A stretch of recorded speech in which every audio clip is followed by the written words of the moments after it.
Folks, welcome inside the Parisi Palace, high above 3773 East Broadway. This is a live edition of the Jake Feinberg Show, coming on Power Talk. Please go to our website, powertalk.live. Download our free app to your smartphone so you can stream all of our live local programming, including Solomon on Blast, the Jim Parisi Show, and yours truly, the Jake Feinberg Show. Can't thank you enough for making us part of your day today, and really a high honor to bring in a cat that has been on my radar for some time. I get the feeling that rhythm has been inside his body since he was a baby, basically just banging on mallets and pans and all sorts of polyrhythms, because what I witnessed last week in the Pacific Northwest was somewhat remarkable, on vibes, on tablas, on drums. This cat puts passion into everything that he does, and I think most importantly, I could be wrong, but you know what? His most important goal, aside from singing for his supper, is to make sure that the lineage of music, spiritual music, gets passed on to future generations. Walking the walk, Mike Dillon, welcome to the Jake Feinberg Show. Hey, Jake, how you doing? Nice to be here. It's great to have you, man. I would like you to talk to the audience a little bit about just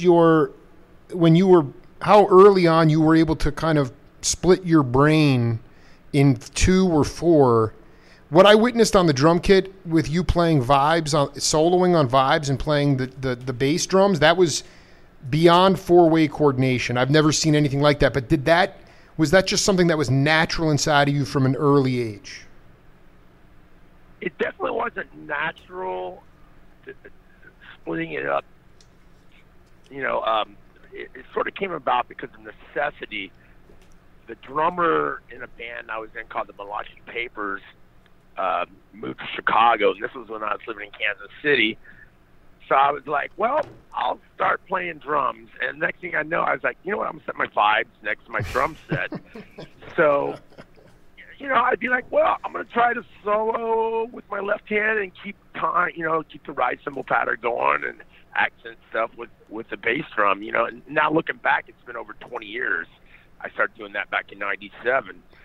And, Dead Kenny G's with Brian Haas and Skerrick was another band, was the first touring band where I started doing it. And those guys were real patient with me. I remember there were a few times, I'd try to get a little fancy, and the time would get all messed up. They'd like throw things at me. And then a lot of touring with the Dead Kenny G's is what got it together. I learned it on the bandstand, out of fear, like don't mess up. No, you can. This is extraterrestrial radio streaming, so you can curse. Anything comes out, don't worry about it. All right, cool. So But I want you.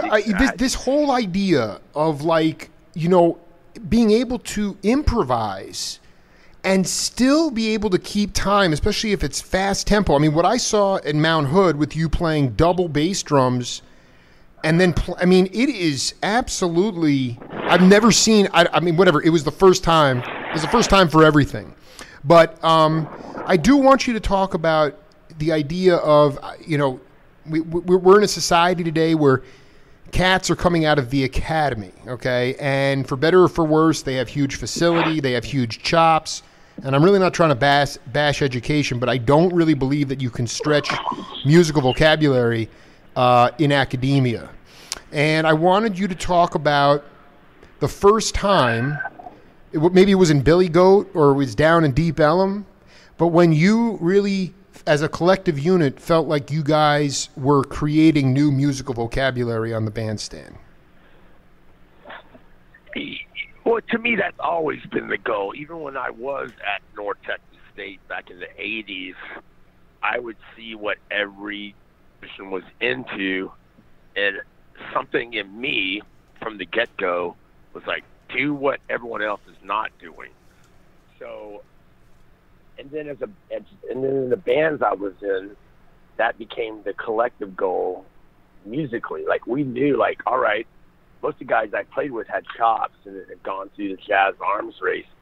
But our heroes, like Miles and Coltrane, and at some point you realize, like, you had to be talking. Like, when Miles would be like, yeah, they're talking a lot, but they're not saying anything. Dig. Like, to me, I never met Miles, but just as a young jazz neophyte, if you look at it like mysticism or Gnosticism, like, all right, he's a high priest. He drops these little specks of magic. Because, like, you're right, all the pedantic knowledge is there.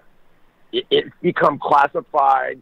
Jazz is an institution that is taught worldwide. Kids come out, 10-year-olds know everything Herbie Hancock did. But it's no different than, I guess, now we're getting into linguistics, like, the behaviors, like, Skinner versus Noam Chomsky. Can you teach a chimp to talk? Right. That was a huge argument with those guys. So can you teach a 10-year-old to really say something? Like, I see these prodigies on YouTube, and I'm fascinated by it. Or is it more important to go out to clubs, get in your van together, smell each other's farts, to develop this language, which to me is really talking. Like, when you're playing that little clip, that's a beautiful thing about playing with Johnny James and Brian Haas, is we talk when we play, like, and I guess, like, that for me, it was always a byproduct of being in the band. And incidentally, I'm in the band right now with my band. We're playing in Little Rock tonight. We played in Kansas City last night. Wow. So this is a great time to talk about this stuff, because I think, like, so many of my bands, we started out, like, playing the music, but it's not until you, like, put in a little time that all of a sudden you're talking and you're saying something with the music and developing your own vocabulary. So, can we go back to North Texas for a minute? And when I want you to talk about what everyone was doing, and then what you were like, actually, I'm going to do something against the grain. That actually seems like you've worn that as a badge of honor in your career. But I mean, I look at the same thing on my radio show. I'm saying, who can I talk to that can enlighten and inspire, but do something completely singular, completely unique? And the cats that you've all played with, Haas, Vidakovich, Benevento, and the list goes on and on and on and on, they're all singular. So, like, that is something that is very important, because, let's face it, jazz is taught now as an institution, so you can learn all this stuff. You can transcribe Elvin Jones solos, but it's not going to feel right. It's not going to feel right. So could you talk about a specific time at North Texas, or any time where you were like, okay, this is what people are doing, and I'm going the other way? Well, yeah. I mean, first example was every drummer when I was at North Texas was into Dave Weckl. And I remember thinking, that's cool, but I don't want to be into Dave Weckl. Yeah, I got a really great Dave Weckl. I want to tell you, I'm so glad you said that, and I'll tell you off air. Thank God you just said that. Go ahead. And it's so great. and then like okay, so I really got into hand percussion, and was like, okay, I get to play hand percussion, and then there became this time where, like, everyone started going to Cuba, and everyone wanted to just get so involved in the tradition. And for me, I was like, all right, I'm going to study the tradition, but I am not going to be one of those guys up on stage trying to force the latest version of a Wawanko beat they learned from some educator into every single song. You guys, it was in the Weckl, and then one day he was like, I'm not into it. So it was like being surrounded, having, like, close groups of friends where we're like, no, we're not going to do what everyone else is doing. I remember Matt one day goes, I'm not going to play a single fill in a song today. And this is the guy who, like, when he stood up in North Texas, he was playing the Black Page by Vinnie Colaiuta. You know, at 18, he had studied with David Garibaldi. He was a whiz kid from Los Angeles. And to hear a guy who had incredible chops and still does say, I'm not going to play a fill, it was just like, yeah, okay, let's do something different. Because, I mean, basically, how many times have you heard a young drummer and they play a fill every 4 bars or every 8 bars? And then it became like, for me, I'd be like, well, guess what? I'm not even going to play on this section of the song. Because to me, that was like the first thing that all percussionists did. They overplayed. And drummers liked playing with me because I'd be like, well, I'm not going to play when you fill. I'm going to let you have the space. Oh, and once again, you're just talking about communicating. I'm going to give it with you and let you do your thing. Like, you're the drummer. I'm going to compliment you. I'm not competing with you. I want to compliment you. So, and then it became more and more extreme. Like, okay, everyone here is really boring. I'm going to eat a bunch of mushrooms and go to a jazz band gig and see what happens. This is so. I'm talking to Mike Dillon here on the Jake Feinberg Show, and he's on tour again. I mean, actually, somewhere in Wikipedia, it's like Mike Dillon resides in New Orleans, but is so busy he's rarely ever there. You're always on the road, and there's something about. And here's the thing. That's the issue that I want you to talk about the Nolatet concept in the sense, like, because when I was listening to your drumming when Johnny wasn't there, you guys could play. There's no way to label your band. You can't really label it with any genre. It could be in a rock. You could play a rock hall. You could play a rock hall. Yeah. I mean, and so we really could. We talked to my friends in the rock band Clutch about touring and opening for them, and those guys, they have bona fide metal dudes that come to their shows, like guys wearing, Harley shirts and whatnot. I don't want to talk the crowd. Their crowd is really cool. I love their fans, but they're a rock band, and they're a rock band that's really cool. That said, hey, man, we love Nolatet, and that's how cool they are as a band. So we've talked about that. And back in the old days, you'd go see like a Bill Graham show at the Fillmore, and it'd be like Led Zeppelin headlining with Rahsaan Roland Kirk opening. Absolutely. And like, Moby Grape, the intermission band, whatever. It was like, that's what drives me crazy about music today, is like, all the tour, I don't know. Don't even get me started. No. It's a big part of my show. It's every. You can't mix genres. It's all R&B or it's all jazz. The labels have stifled music, and what was so mind blowing about you guys, I'm like, not only are you, it's not a front. I mean, Johnny's the drummer. I get that, but when I heard you drumming, there were certain times where it could have been a heavy metal concert. It almost felt like that. And it's like, this is the most important thing is I want you to talk to peeps about, forgetting about carping about the current times, what if people are seeking and they want to extend the musical vocabulary on the bandstand, can you talk about the essentials that it takes, basically being in a van, smelling your own farts, making a couple $100 a night? What is it? What are the nuanced qualities of being able to do what Nolatet is doing? What kind of intestinal fortitude does that take? Well, it also takes everyone's super committed to what they do. There's lifers in the band. I mean, that's the other thing I try to tell young musicians, and mainly just do it by example, is, I wasn't a child prodigy. I worked my ass off. And, guess what I did Monday after when I flew out of Portland? I flew to Seattle. I sat with my tabla teacher, Alok Gutta, for 2 hours. Beautiful artist. I've been studying with him for nearly 20 years now. So, and he said in our lesson, he goes, I don't believe in talent. I believe in discipline. I don't believe in nationalism. He started giving the whole history of like Muslim invaders taking over the Hindu and putting their names on pieces. He's like, yes, they're great tabla players, but these pieces have been around for thousands of years.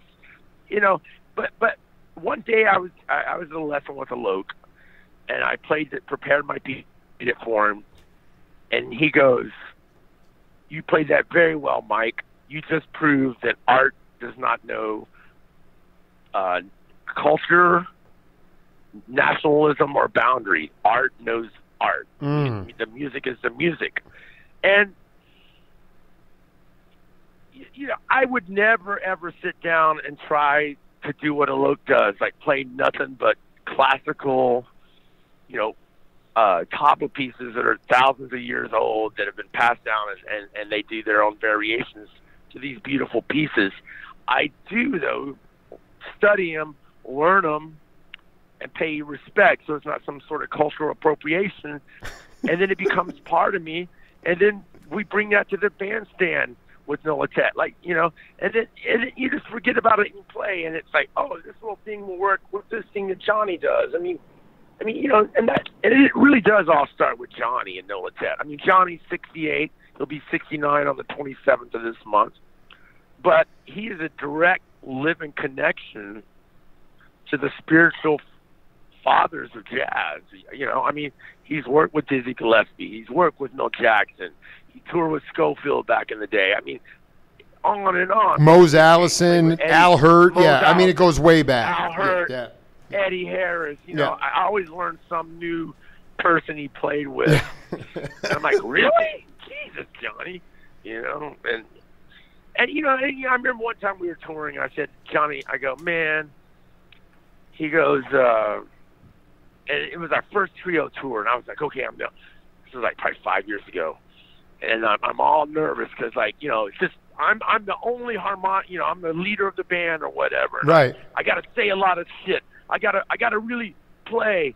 And Johnny's just sitting there, he's smoking a joint. He's like, yeah. I remember I played with Dizzy. No, he goes, I was playing with this cat. We played some nice rhythm. And then he goes, you know, I was talking to Dizzy Gillespie, and Dizzy said, I practice, I do all this, blah, blah, blah, but when I get on the bandstand, I just play rhythm. And I said, so you met Dizzy Gillespie? And then he goes, met Dizzy Gillespie? I played a week with him down in New Orleans. But the important thing wasn't the name dropping of Dizzy Gillespie. It was the actual passing of, like, some knowledge, like, from, you know, because our first gig, I was thinking, like, how's arms race? Like, gotta say all this shit. Right. And then it was like, oh, yeah, listen to Johnny, talk, play rhythm, play off each other. I mean, it sounds so simple, but that's where the magic is for me, and that's what Nolatet ultimately we're all doing. You know, let me bring the guys that started the jazz tradition. Yes, they studied their ass off, they worked their ass off, but they were shamans. They were spiritual. You know, Miles, Train, Monk, all those guys, I mean, they were channeling something way deeper. And that's the one thing music school can't teach. Exactly. Is that spiritual, you're nailing shamanistic connection. You know, and Hawk, James has been doing yoga for 25 years. You know, I've been doing my own form of, like, deep breathing and meditation, and you know, I'm going to leave some of this out because that's my business. Sure. But we've all, like, there's extra stuff that has to go into the music. And my only disdain of what's happening, or is it B, of the music culture, is they don't know how to get that stuff.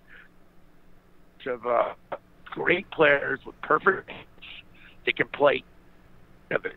And I'm not talking about you need to shoot heroin for 20 years.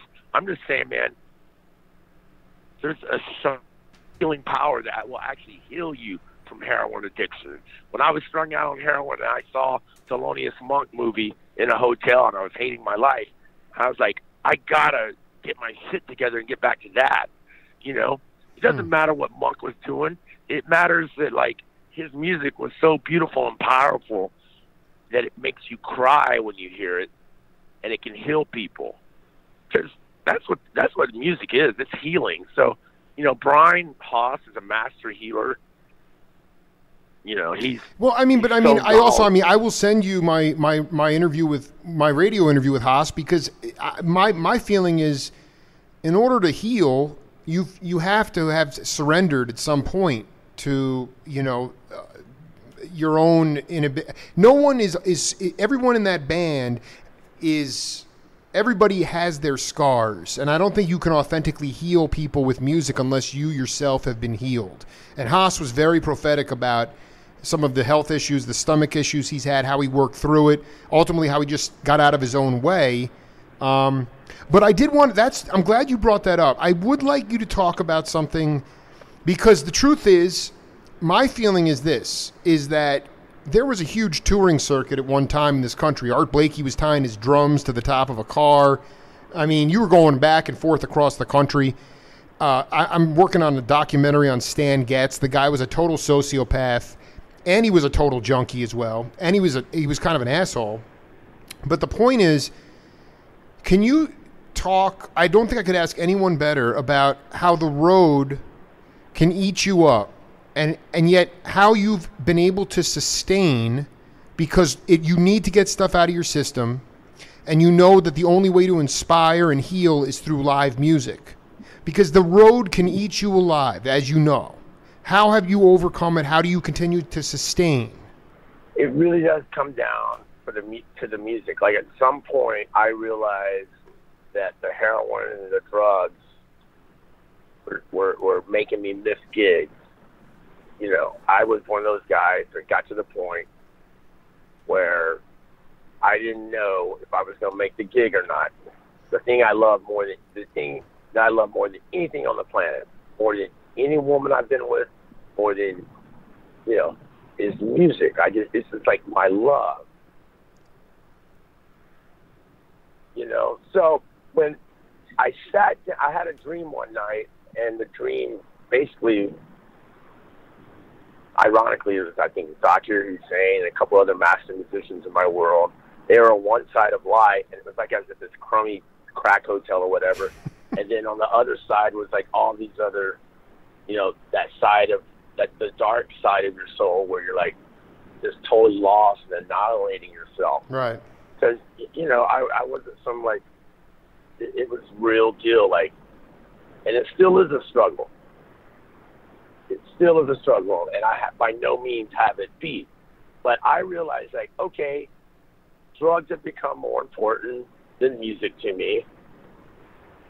I need to figure out a way to reverse that and make music more important than the drugs.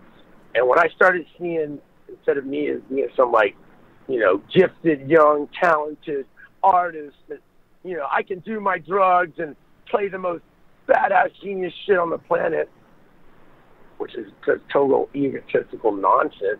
When I started seeing myself as like, oh, I can play this music and be of service to others. And if I'm going to be of service to others, I got to stay true to the path of music and life and walk down it as fearless as possible. Then I flipped the switch, you know, and luckily I had a lot of friends that had been down the path. And just like with music, the friends that have been down the path of, like, to death, you know, I overdosed several times. Once I was really ready for help, and things got better. And then that was when, another power, because at first you get in the smack and you're practicing, you're playing, and you're high, and you're like, oh my God, this is so good. But then all of a sudden, like, when you clean up, then it's the inverse relationship to that. It's totally mathematical, where the paradox is like, okay, you used to get power from your drugs, and you'd be on stage, and you'd be like, yeah, I'm fucking cool, man, I'm high as hell, rocking thousands of brain tapped into. At least that's what it felt like to me. And this is all just my feelings. And as we know, feelings can be bullshit, but you gotta, however you process it, and, you know, James has been off the needle for fucking since the 70s, man. So right there, that bond he and I have because we've both gone down that route. And Johnny, you know, for that matter too. When you got three guys that are in the band that know that this shit takes over your life and it kills you, and you got to stay focused on the music. Whatever your path is, Johnny's path was he smokes a lot of weed. James's path is like he does yoga and meditation. My path is play tabla and drink way too much coffee. But, dude, I'm just saying, man, you're still on this fucking planet for a reason. That's the point. And then there's that. Yeah. Then there's a whole other thing. Like, I used to think, oh, I was such a magician because I studied, like, you know, right, magic in the late 80s or whatever, that I was smart enough to beat heroin addiction and you know. And then there's the other side of, well, maybe this guy and die. It just makes no sense whatsoever. Like, it just doesn't make sense. The shit's powerful. So to me, like, you have to place your addiction on the music and your obsession on the music, and that's basically what I've done, and that's what every other artist that I've looked up to has done as well. You know, being obsessed is part of the game. You know, I met William S. Burroughs at the methadone clinic. He was completely a very interesting, courteous, nice gentleman, but we've all read the stories. We know what an insane, and he talks about it. He thinks that addiction is part of human nature. It's part of the human condition. Well, we're talking to a genius, a guy who just puts his hand in 12 different cookie jars and seems to evolve. Talking about learning, respecting where the lineage of the music comes from, and then applying it to his own individual voice and sound. Let's take a listen to this piece of music, and we'll come back and break it down. Yeah.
Music on the Jake Feinberg Show, brought to you by Diggs Dental, the Jewish Community Center of Southern Arizona, Craig Pretzinger of Allstate Insurance, the Bialy Winery of Napa Valley, and a whole host of other cats that I don't want to even get into. We thank you for your support so we can play tunes like that for the legend Mike Dillon. Now, that was that was the Illuminati trio or the Illuminasti?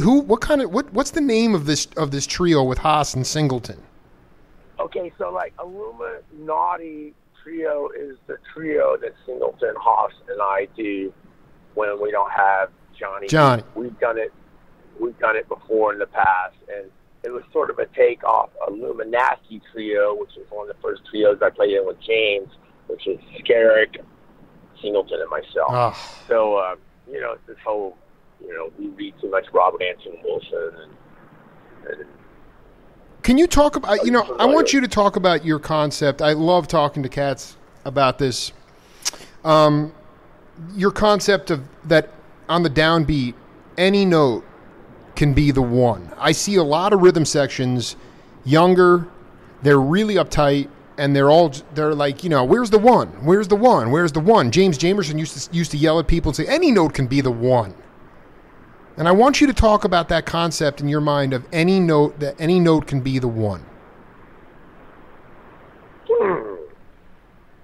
Well, to me, I had a buddy who played with Elvin. He said to him, he goes, hey, when you're playing with me, everything's in one. That's my good friend Frank Catalano, great tenor man from Chicago. You know, I mean, so much of it is relaxation, and I listen to it, and it is something like, to me, you just want to strive to be able to become more fluid every day. Like time can always be better, but the idea that it's something in a grid-based culture now, where everything's to a grid. Right. And I forget who I was talking to. We were talking about how Love Supreme speeds up. But to me, as long as the pulse feels good, man, you know, time is one of those conversations. Can you talk about, because my whole show is about rhythm, and rhythm is love. I just want you to talk about the feeling of when you guys get lost in an improvisation. The feeling of it. Yeah. I mean, to me, that's what is part of what defines a band's sound, is how they individually internalize where the pulse of the song or the improvisation is, and then how you come together and do it as a unit. That's what really determines, to my brain and heart, makes like their group. So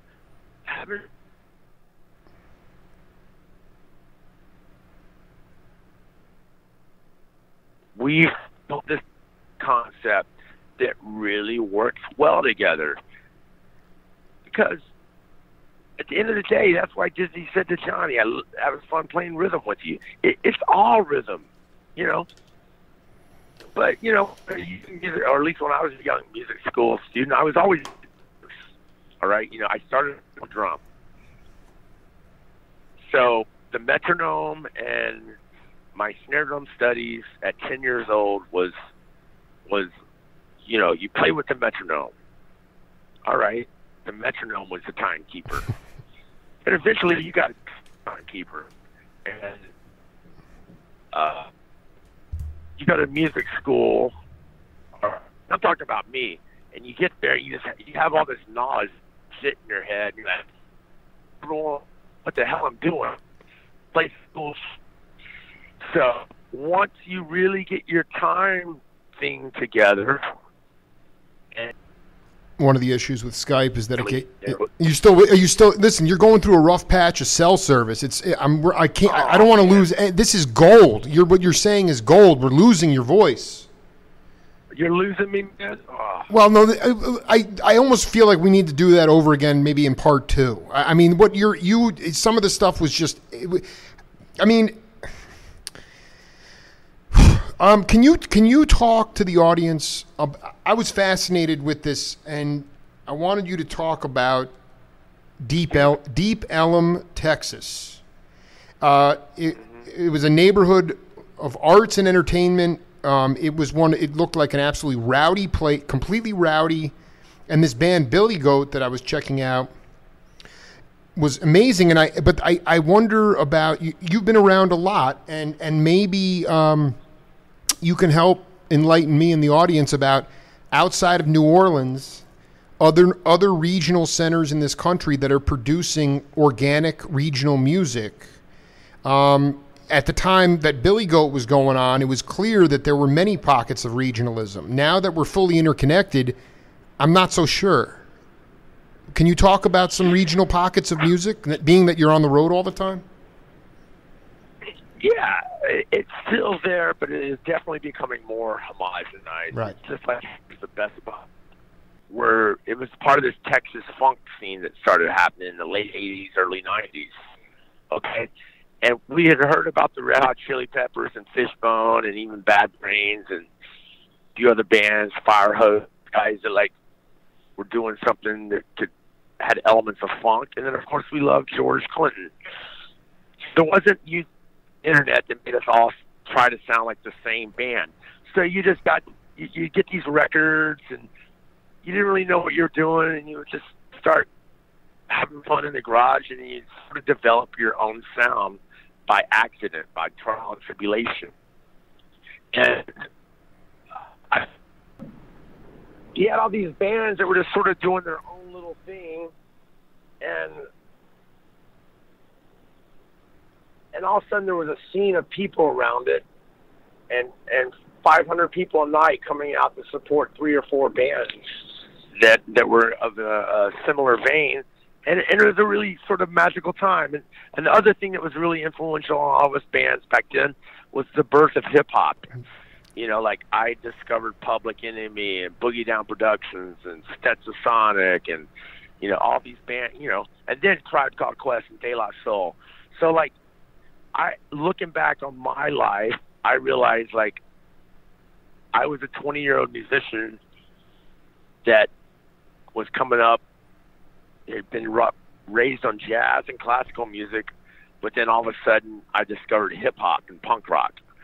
So that just became part of my vocabulary, and going, wow, I love seeing these guys rap. It's totally, like, free and liberating. And, I mean, I went up to New York in 88 and saw, like, you know, I remember seeing KRS-One walk by me, and Pete LaRock, and I went to this rap-off where I saw, like, New York MCs battling, you know? Oh, there was no Eminem at the time, you know? Like, and when I started doing it with my band, the critics at the time, they were just like, oh, these guys are just a Red Hot Chili Peppers wannabe. You know, it's like, no, we're just, like, seeing what, to us, it's the coolest music to emerge in our, this is totally new. Hip-hop was totally new. There was no bullshit like auto-tune, fucking jive, pop hip-hop. It was from the streets, and it was real. Dude, you know? It was, listen, fuck more, bitch less. I mean, it is the most razor's edge, funkiest bass lines, great lyrics at the height of hip-hop. It had not even a sniff of the Red Hot Chili Peppers. That original. No, you know, at the time I got panned so hard and just dissed, and it's just like any other thing, you know. I just know, like, looking back at the timeline, I was doing that shit before Limp Bizkit or 311 or any of these other bands that got famous doing the funk metal thing, and that's why Prince's manager signed me to a record deal, you know. But I got fucked up on heroin, right, and blew the deal. But dude, I mean, he was also Weather Report's manager. He's like, man, you're onto something, kid. You know, fucking, I remember hanging out with Zawano. He's on acid. He's in his piano going, I'm the next Beethoven, motherfucker. You know, and telling me about chocolate stories. But, you know, it didn't matter. Like, I wasn't trying to get Instagram likes or any of that shit. Oh, dude, can we listen to a tune? Can we listen to one of these tunes so the people know what we're talking about? All right, let's put it in, and we'll come back.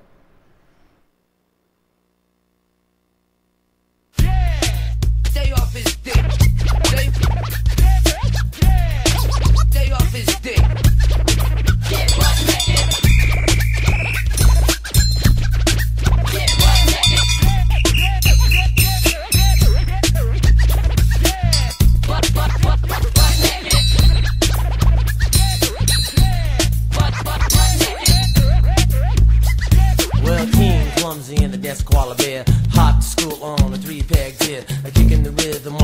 Joe Blair, sucking the vibes of the cool morning air. Melting like a popsicle down the fruit smoothie.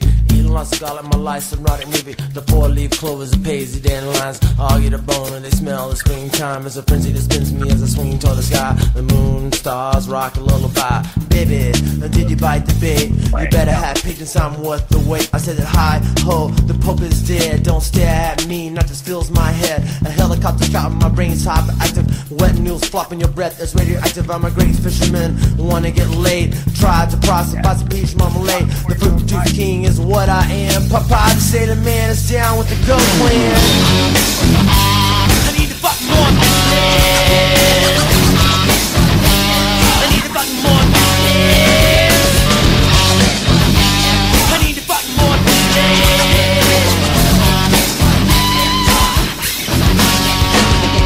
Sally wicked digger love putting on a show. The group is boss ridiculous, so get into the flow. I'm half man, half girl, pan in the 90s. Singing so nasty, walking methodical like stone the hinge. I wanna meet some aliens, take me out of space and let the games begin. Peanut butter and bananas, but they have wet feet. Cause we're pointy antennas, ballets, return of cheese. Don't be melancholy, create a fruity paradise by a tropical island. Coconuts will live it, also take a bath.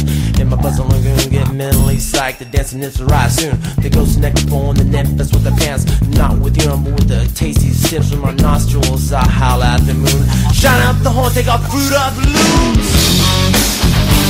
I need to fuck more business. I need to fuck more business. I need to fuck more business.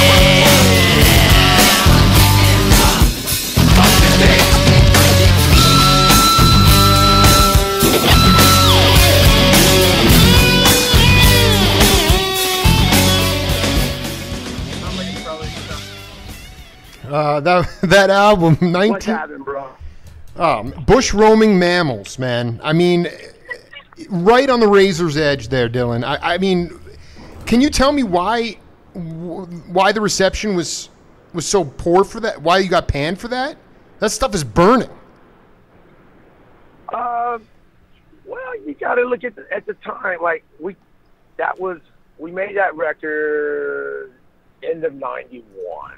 Yep. It came out in '92.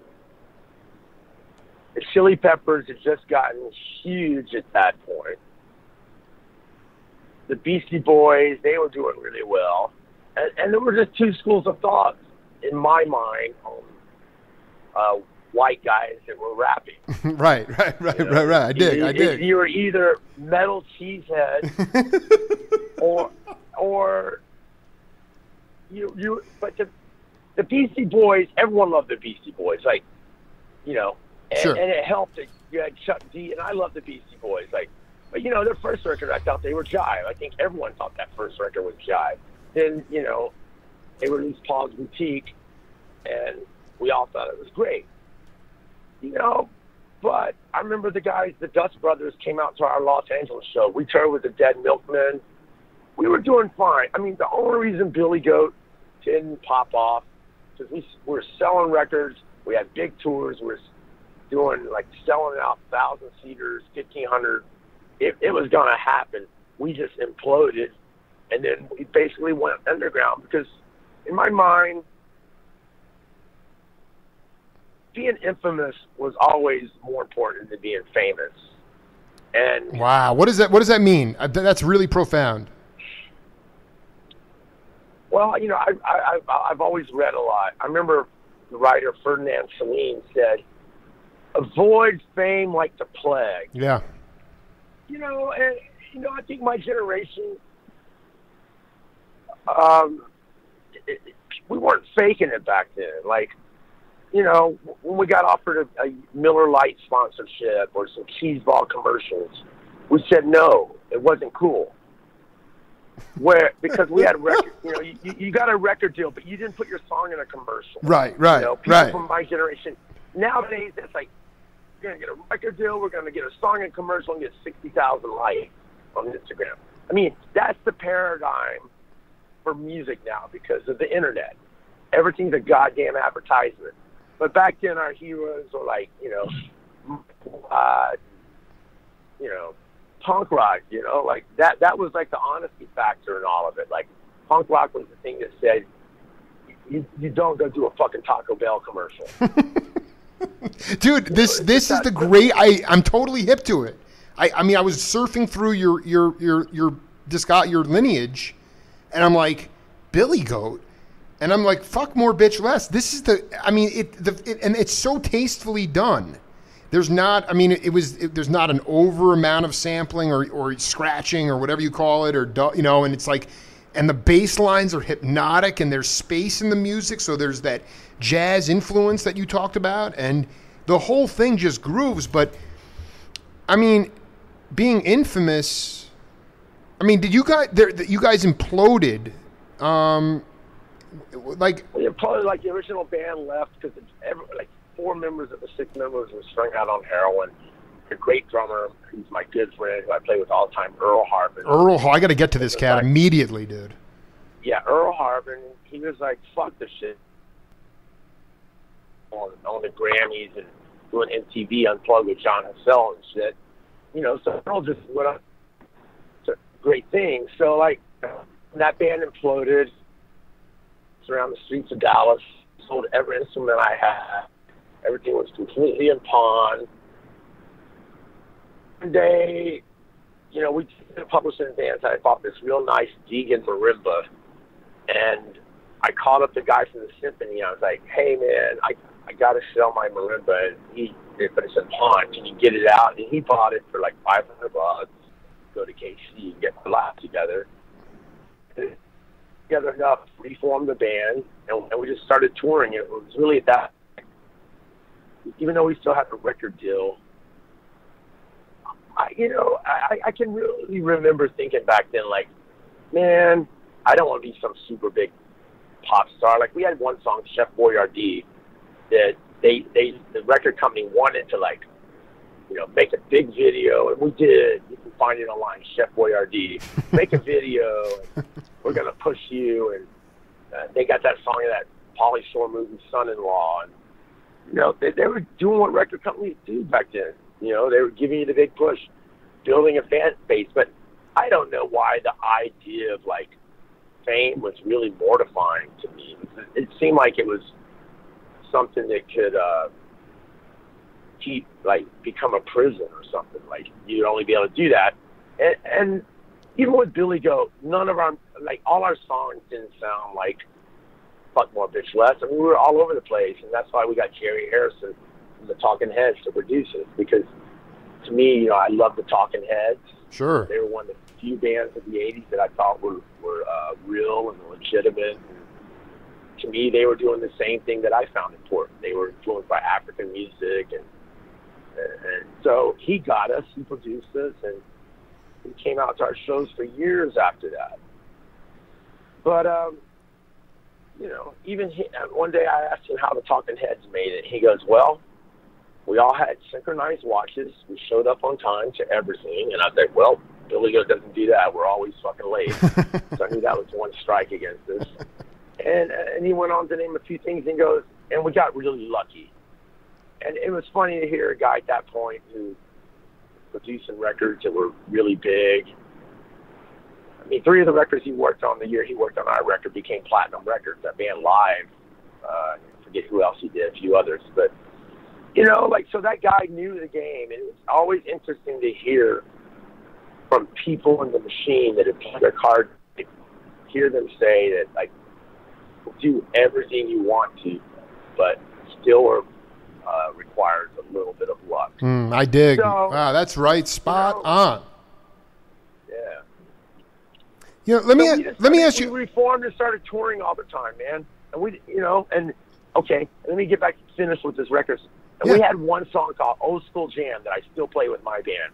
And the record companies heard it, and they immediately said, if you can write 5 more songs that sound just like this, we'll give you a new record deal. Oh my God! They told our manager that. Oh my God! Throw up in the toilet.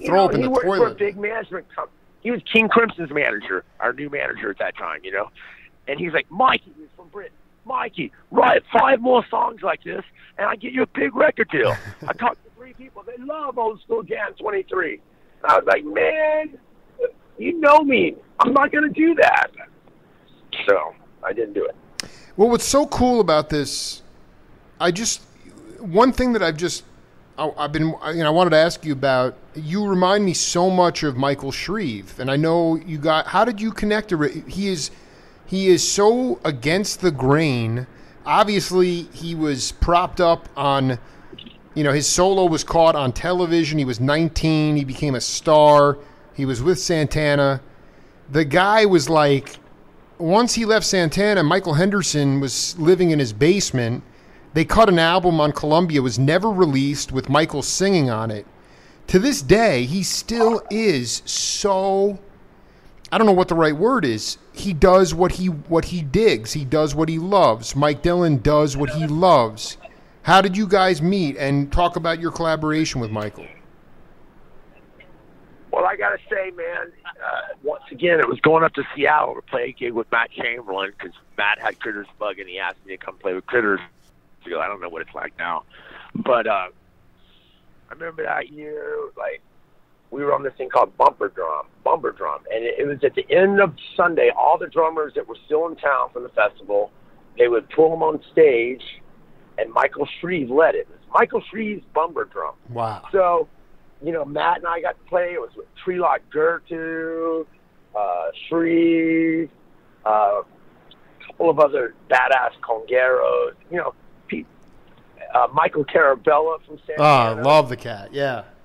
Yeah, he was so cool. I remember talking to him for a while afterwards. So at that point, I was coming up from air in my own personal life and getting ready to move on from Billy Goat. So I reconnected with Matt, and Critters Buggin' had a really big thing going in the Northwest. They were like this. They were pre-jam band. It definitely wasn't a jam band at all, but eventually we got lumped into being a jam band. But, Shreve was cool. He was one of my heroes, and he he would come out to Critters Buggin' gigs and talk to Matt. And, it was that time I was out there living in Seattle that he recorded that record, and he had a lot of us come in and play on it with him, and he would tell stories. He'd be like, yeah, I can remember, being 15 and climbing up above the stairs into the ceiling to watch Coltrane play. No. I'm going to send you all my interviews with him. You got that story off him, right? Well, no, the first interview, he climbed through the ceiling at Stanford and wound up in the dressing room with Train and Elvin. And then they invited him to the workshop that night, and his dad went, but he was too young to get in, so he looked like a little puppy dog through the window at them. But that, he did. Yeah, that is so amazing. That's how powerful music is. Right. That's such a great story. Yeah, and Shreve, I haven't seen him in a while or talked to him in a while, but man, he's just always so nice to me. And we have to do part two. We haven't even gotten into the Latin thing. I kind of wanted you to talk about how, my thesis coming in after seeing Nolatet play, obviously you guys are having a ball, but what are your intentions when you get up on the bandstand as it relates to touching people's hearts when you play? What are your priorities now? I think you have clearly, you live this life, this musical life. I don't want to say the jazz life. I hate labels. But how are you trying to, what are the most important things for you on the bandstand these days?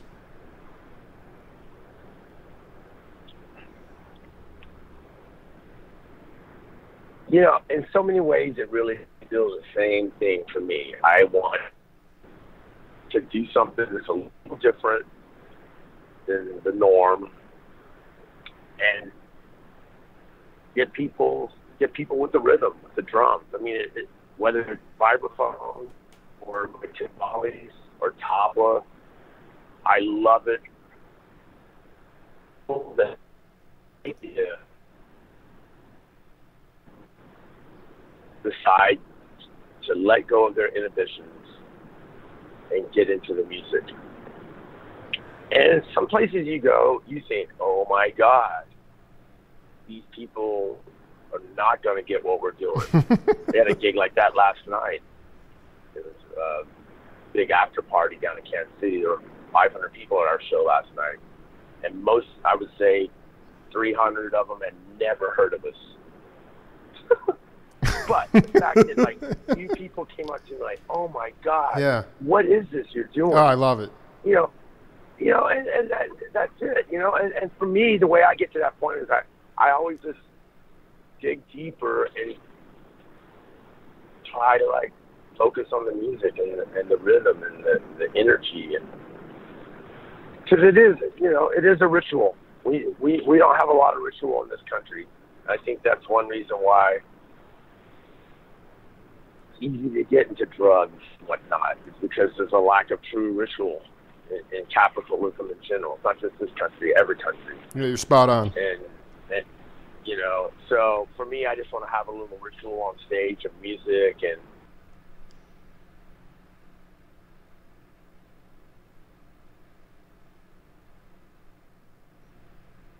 do it with the kids. And the guys I'm playing with in my band right now are just two young, excellent New Orleans musicians. And can we get names on these cats? I'd like to track them down. Yeah, Nathan Lambertson is my upright bass player and electric player, bass player in this band. Wow. And then Brendan Bull, who studied with Johnny V and with Stanton Moore, moved to New Orleans from South Carolina. And now he's getting a master's back in South Carolina, but he goes back and forth between New Orleans Nathan does all the trad music in New Orleans. Like, he knows all that old music. He's like James. He works 2-3 gigs a day because he knows the vocabulary and all these old songs. But he grew up on punk rock, Dead Kennedys, and he saw Primus, he liked Primus. Right. To me, he understands rock, but when he heard Charles Mingus, he fell in love with him. Great interviews today with Mark Benno and Mike Dillon. We will be back. I'll be in LA next week briefly, and we'll do more. This is the Jake Feinberg Show. Till next time. Peace.